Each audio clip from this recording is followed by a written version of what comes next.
Hello and welcome back to my channel. Before I get started, I just want to take a moment to say thank you. Thank you to everyone that has taken a moment to view the videos that have been uploaded so far, to subscribe to the channel, to like the videos, to share the videos. It is greatly appreciated. The name of the channel is Raising Orion. And by now, if you've watched any of the videos that have been loaded, you've gotten the opportunity to see baby Orion. For you to have a real understanding as to how we came to raising Orion, I'm going to have to give you a little bit of history. So I'm going to take you back to February 19th, 2022. It's one of the happiest days of my life. Despite being told it could never happen, despite being told it was medically impossible, despite all the evidence saying that this is something that will never take place, Orion was born weighing in at 1 pound, 11 ounces.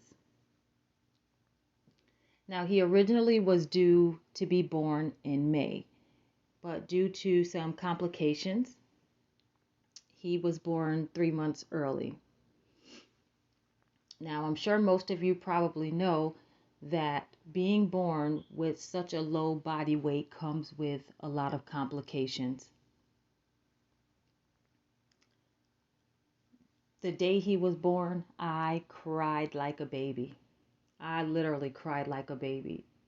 Like I said, it was one of the happiest days of my life. I was happy because he was here. I was happy because all odds were defeated. It was overwhelming and I was overjoyed. I can remember one of my nephews calling me and all I could do was boo-hoo on the phone. I was just boo-hoo crying. I was so happy. Again, even though he had defied all odds, the fight was just starting. There was a lot of complications during that time. Orion spent about 3 months in the hospital.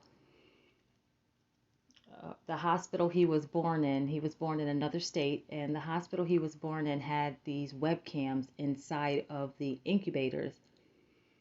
And I would log on, me and his papa would log on to this camera, like all times of the night. I would just log on just to watch him, just to look at him. And I swear it seemed like every time I logged on to the camera, it didn't matter whether it was 1 o'clock in the morning, 3 o'clock in the morning. Every time I would log on to that camera, all I could see was his big old eyes staring at the camera as if he knew I was watching, I was looking. Now, I'm sure he didn't know, but that's what it felt like. It felt like he knew I was watching.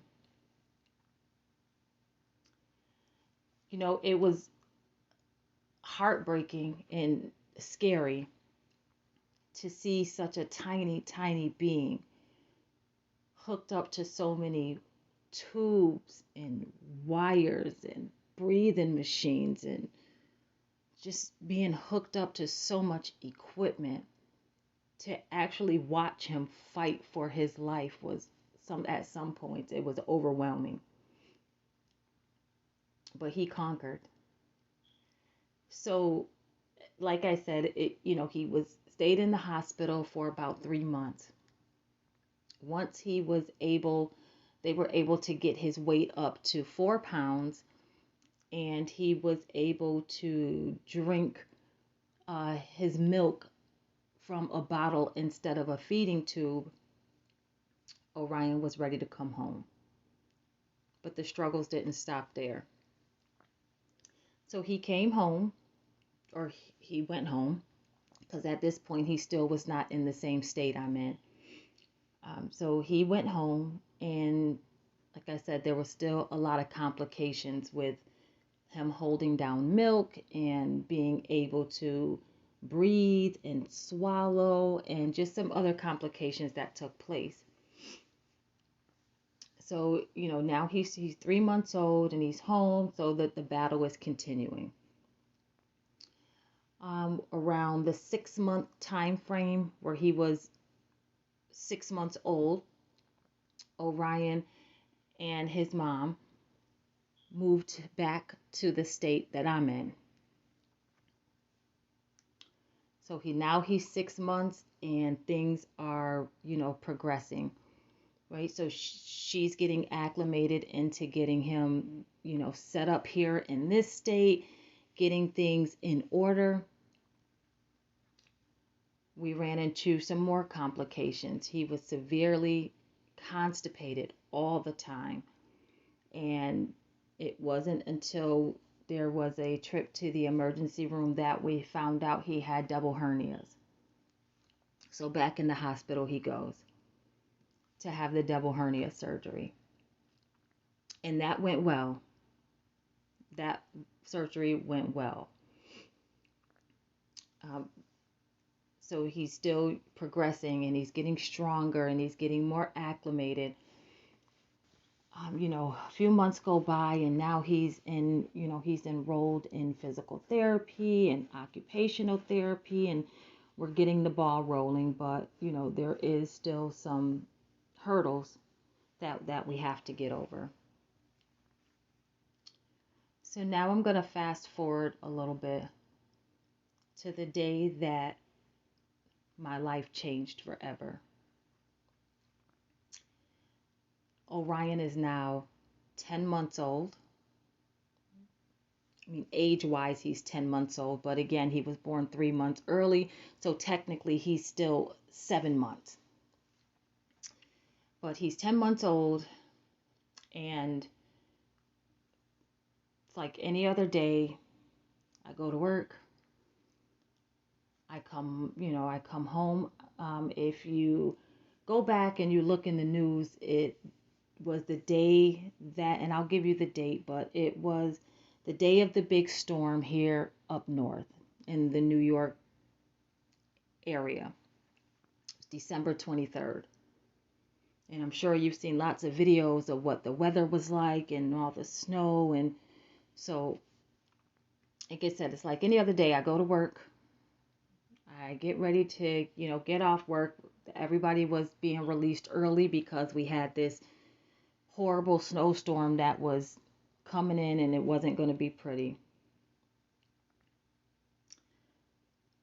I get home and I find that my daughter, Orion's mom, is no longer here. And when I say no longer here, I don't mean no longer in the house. I mean she's no longer on this earth.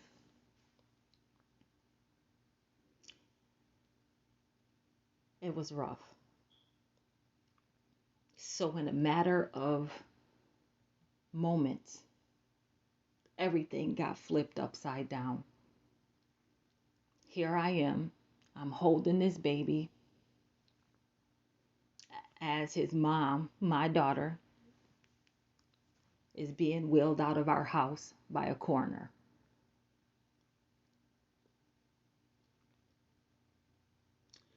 I'm scared. I have no idea what to do. I don't know the last time the baby ate. I don't know anything. Everything just transpired so fast.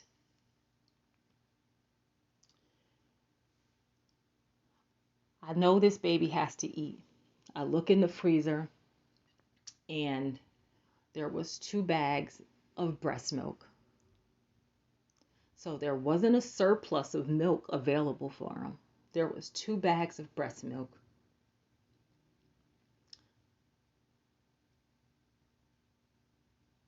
What do you do?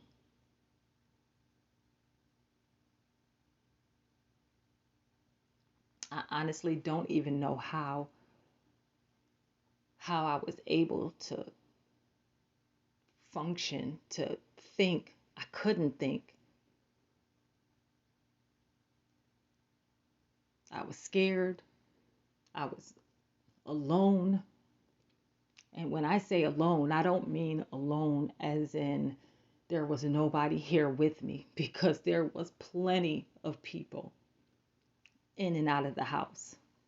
I mean, from detectives to the medical examiner to coroners to police officers to family, cousins, aunts, sisters, moms. I mean, there was people in and out for hours. But I felt so alone and scared. I didn't know what to do.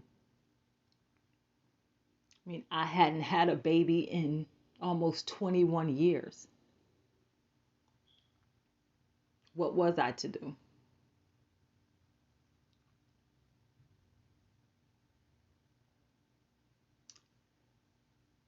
I don't know if you can hear this, if you can even fathom or understand or even picture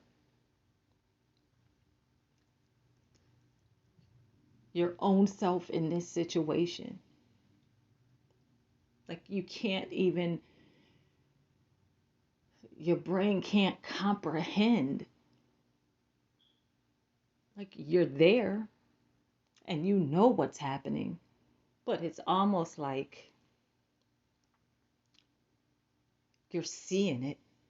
You're not in it, but trust me, you're in it. And I honestly hope if you can hear this, you never have to know what that feels like.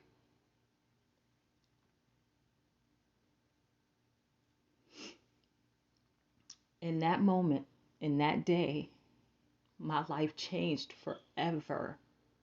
I can't even explain, but I will. My purpose in telling my story and telling this story is in hopes that it can help somebody else. Like, I know I'm not the only one. As sad as it is, I know I'm not the only one. I know there are other people out there who've experienced either something similar or are in the same boat as I am. Maybe not in those exact details, but the same type of scenario. I only wish that somebody could have told me or helped me or guided me on what would transpire in the months to come. Now, we're currently in April, so it's only been almost 4 months, not quite 4 months. In 10 more days, it'll be 4 months. So this is still very fresh and still very new. I'm going to stop this video here.